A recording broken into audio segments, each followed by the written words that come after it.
Alright, this is the very debate every one of us has been waiting for between these two hot debaters, Muslim apologist Lamin and Christian apologist Pastor Lando. So they are to prove and establish from Bible and Quran the identity of the true God. So let's watch and see how this will be done. Gentlemen, I gave Lamin enough time to use the Quran to give in details who Allah is. The debate consists of one thing. There was a God given to Israel, and his name is Yeshua. His name is Jehovah. That's the God of my forefathers. I asked Lamin to use the Quran in its context. Don't tell me anything. It's correct. Who he is. Is he the God of the Old Testament? Is he the God of my forefathers? This God can be found demonstrated in the Old Testament. Jesus Christ is a revelation of God from the Old Testament into the New Testament. He was spoken of, and God revealed him in the New Testament before my forefathers. Now, I've given Lamin enough time. Dig again in Quran. Find the text that correspond with the Old Testament scriptures to define who this Allah is, to be established as one God. Let me go again in my time. 144, 5 BC. I'm giving Lamin schooling from the time of Moses until now. These are texts that are written, messianic texts, leading up to who Jesus is, telling you who Jesus is as God and why he is God. Let's continue. Genesis 49 verse 10, the time of Jesus coming. 145 BC, Moses, Genesis 49 verse 10 again, called Shiloh, which is the one to send. 1445 BC, Moses, Genesis 1, to him shall be the obedience of people to be. 1445 to 1405, Moses, Exodus 3 verse 13 to 14, the great I am.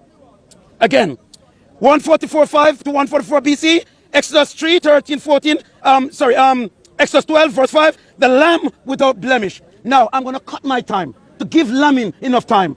These are written in the scrolls of the book called the Torah by my forefathers.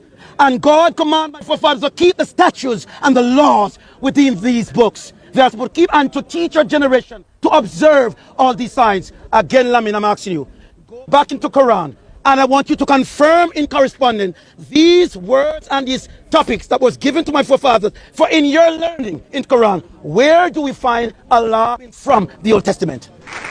Notice, my ladies and gentlemen, I'm using only the Old Testament.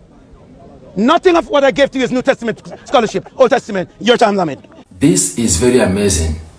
Pastor Lando quoted from the scriptures, chapter by chapters, verse by verses, explaining the prophecies concerning Christ, given hundreds and thousands of years before Jesus came, and also gave the date in which these prophecies were given and written. Now, let us see if Lamin can be able to do the same with Quran to explain Allah as God. No, I'm laughable. You're laughable. Wallahi. You are laughable. And Joseph, my neighbor, I told you my neighbor. He said you were disappointed in him 2 weeks ago. He's doing the same thing. I told you the same thing he's doing. He's not confident. When he came here 3 months ago, he said Jesus is God. People, hey, Jesus is God. He quoted a verse. I don't want to quote the verse because he's going to run away from. Look, all the verses you quote from the Bible, yeah, I can debunk them. Let me quote from the Bible. Because he's scared. Quran. Don't debunk from the Bible. Quran, then sorry. Don't ask me Quran. questions about Islam or Quran. Speak to your Bible. He can't quote on it. Look, who is your God? I'm quoting Allah is God. I'm quoting. He's Allah. He cannot quote. This is disappointing. Quote from your gospel. You go to the Old Testament. Who is the God of the Old Testament? Who is the God of Moses? Abraham, Isaac, Jacob. Who? Is it Jesus? You said Jesus is God. You want to know in the New Testament? He cannot. This man can't debate. I told everybody. 24 years he's been coming here. He has studied the Bible. That is why he restricted me. I've been coming here for years. I debated with only Christians. Nobody restricted me. Only call from the Bible because he's scared. He knows 10 years I've been doing this. He's been watching my videos. If I call from the Bible, I'll give you a Bible lesson. But let's go to Quran. I'm here to educate. I'm not going to entertain your clap and your questions because that's only good you're good at.